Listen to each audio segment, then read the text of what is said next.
Assalamualaikum warahmatullahi wabarakatuh. Perkenalkan, nama saya Rizka Febriani.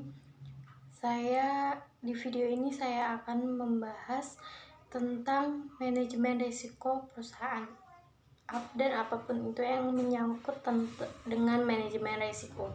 Saya membuat video ini untuk memenuhi tugas mata kuliah manajemen risiko. Di sini, manajemen risiko perusahaan merupakan proses dalam merencanakan, mengatur, mengendalikan, dan memantau kegiatan perusahaan untuk mengurangi risiko yang dapat berdampak pada kondisi pengelolaan, permodalan, dan pendapatan perusahaan.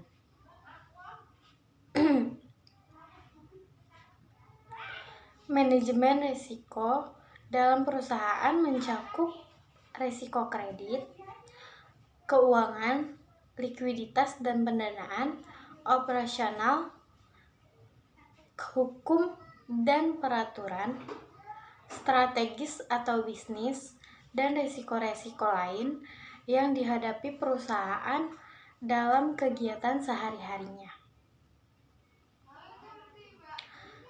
Dalam sistem manajemen risikonya, dengan semakin meningkatnya persaingan usaha, praktik manajemen risiko yang baik, terukur, dan terdokumentasi menjadi pilar utama dalam setiap proses pengambilan keputusan.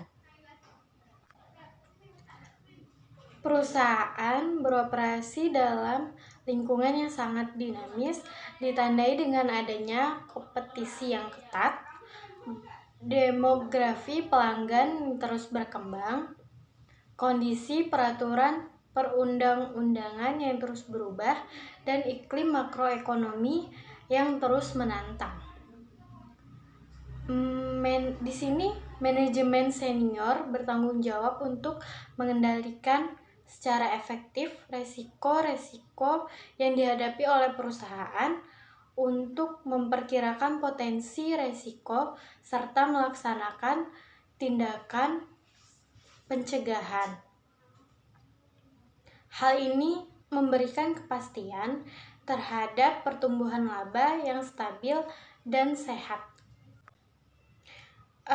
Di sini pedoman kerangka kerja perusahaan dalam sistem manajemen risiko itu adalah berdasarkan pendekatan pada 3 lini pertahanan yang terdiri dari fungsi pengawasan, pengendalian, serta pengelolaan.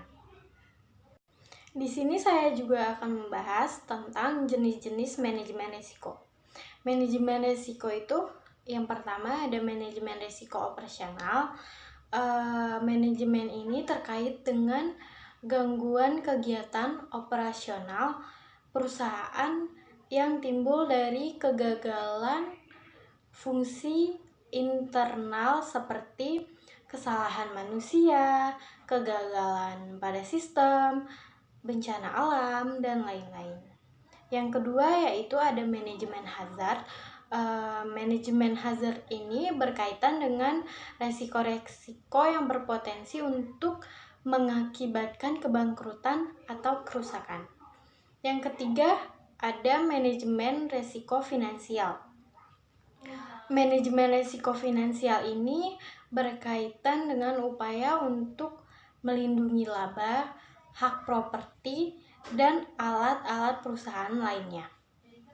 Yang keempat, ada manajemen resiko strategis.